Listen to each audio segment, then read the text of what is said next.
આમ તો શેર ઓર શાયરી મારા ઉપરથી જવાવાળી વસ્તુ છે, પણ અમુક પંક્તિઓ ખરેખર મને બહુ ગમતી હોય છે.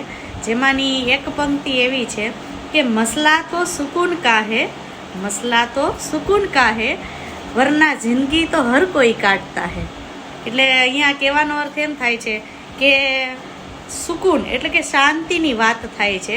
બાકી જિંદગી તો બધાય છે એ જીવે જ છે, પણ શાંતિથી જિંદગી જીવવી એની જ વાત છે. અને આપણે ખરેખર જોતા જોઈએ છીએ કે જે કાંઈ પણ આપણે લાઈફમાં કરીએ છીએ અત્યારે એ શાંતિ માટે જ કરીએ છીએ ને, પણ આ શાંતિને શોધતા શોધતા આપણે અશાંતિભર્યું જીવન જીવીએ છીએ એમાં પણ ના નથી. તો અહીંયા હમણાં જે મારી એક આ તમે જે સાંભળ્યું કે હેરાન કરવા માંગુ છું કોઈને, પણ અહીંયા શાંતિથી જીવે છે કોની કે તો હેરાન કરીએ. તો મારું એક પર્સનલ તમને હું તો સલાહ એ નથી કહેતી અને કાંઈ નથી કહેતી, કોઈને માનવાનું પણ નથી કહેતી, પણ મારો ખુદનો અનુભવ, મારા ખુદના વિચાર હું કહું છું કે મારું માનવું તો એવું છે કે સુકૂન અને શાંતિ ક્યારે મળે ખબર છે? જ્યારે આપણે માત્ર આપણા વિશે વિચારીએ ને તો આપણે શાંતિથી. અત્યારે કેવું થઈ ગયું છે ખબર, માણસોને એકબીજાની ઈર્ષા થાય છે, માણસો છે એ એકબીજાની ચિંતા કરવામાં રહે છે. એટલે જો ચિંતા કરવાથી જો કોઈનું દુઃખ ઓછું થઈ જાય ને તો હું તો કહું આખો દિવસ ચિંતા કોકની કરવી જોઈએ, પણ ચિંતા કરવાથી કાંઈ કોઈના દુઃખ ઓછા નથી થતા.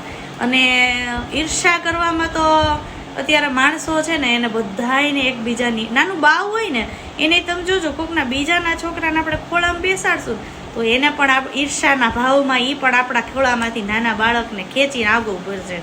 એટલે દરેકના સ્વભાવમાં ઈર્ષા તો લખેલી જ છે. પણ હું તો એમ કહું છું કે ઈર્ષા છે, એકબીજાની ચિંતા છે, આ બધું મૂકી અને માત્ર પોતાની લાઈફ છે ને એ જો જીવવામાં કાઢીએ ને તો આપણે શાંતિથી જીવી શકીએ એવું છે. બાકી ચિંતા ચિતા સમાન છે. અત્યારે હમણાં જ મારે વાત થતી હતી, આયુર્વેદિક દવાની વાત થતી હતી, ત્યારે મારા નણંદબા છે ને એણે એવું જ કીધું કે અત્યારે દરેકના ઘરમાં કોઈક ને કોઈક છે ને કાંઈક નાનકડી બીમારી તો છે જ. અને આ બીમારીનું કારણ શું છે ખબર છે?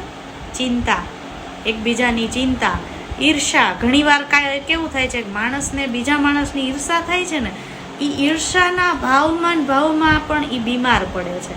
તો અહીંયા ઈર્ષા છે, ચિંતા છે, આ બધું મૂકી અને માત્ર આપણા લાઈફ ઉપર ધ્યાન રાખીએ ને તો જ જીવન જીવી શકાય એવું છે. બાકી તો આવું છે. એટલે મારું તો કહેવાનું એ જ થાય છે, ખરેખર દુનિયામાં આવું જ થયું છે કે આપણે કોકને મન કર રહા હૈ કિસી કો પરેશાન કરું મગર યહાં સુકૂન સે જી કોણ રહા હૈ.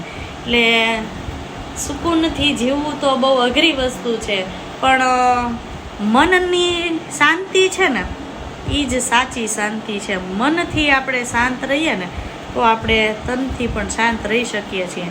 ઘણીવાર છોકરાઓ છે ને મને સ્કૂલે પણ એવું કહે કે બેન આ ગીત ગાય છે ને મને કે ડિસ્ટર્બ થાય છે, કાયમ કે બેન આ એ કે નકરી વાતો કરે છે ને મને ડિસ્ટર્બ થાય છે. ત્યારે હું એને એવી સલાહ દેતી હોય કે આપણે છે ને આપણા મનને એવી રીતે ટ્રીટ કરીએ કે આપણી આજુબાજુમાં ગમે એ વ્યક્તિ ગમે એવી વાતો કરતા હોય, ગમે એ કરતા હોય, પણ આપણા મન ઉપર એની અસર ન થવી જોઈએ. આપણું મન છે ને એ શાંત રહેવું જોઈએ. અને જો આપણને આ પરિસ્થિતિમાં જીવતા આવડી જાય ને તો પછી આપણને આગળ ક્યાંય વાંધો આવતો નથી. એવી હું એને સલાહ દેતી હોઉં છું. હા, થોડુંક અઘરું છે, આ બધી વસ્તુ કરવી બહુ અઘરી છે, પણ જો કરીએ ને તો ખરેખર જિંદગી છે ને એ બહુ સરસ રીતે પસાર થાય છે અને આપણું શરીર છે ને એ પણ સ્વસ્થ રહે છે. એટલે અહીંયા આશા રાખું છું કે તમે પણ બધાય સુકૂનથી જીવતા હશો, અને જો ન જીવતા હોય તો મારી બે સલાહ છે એ માનવી.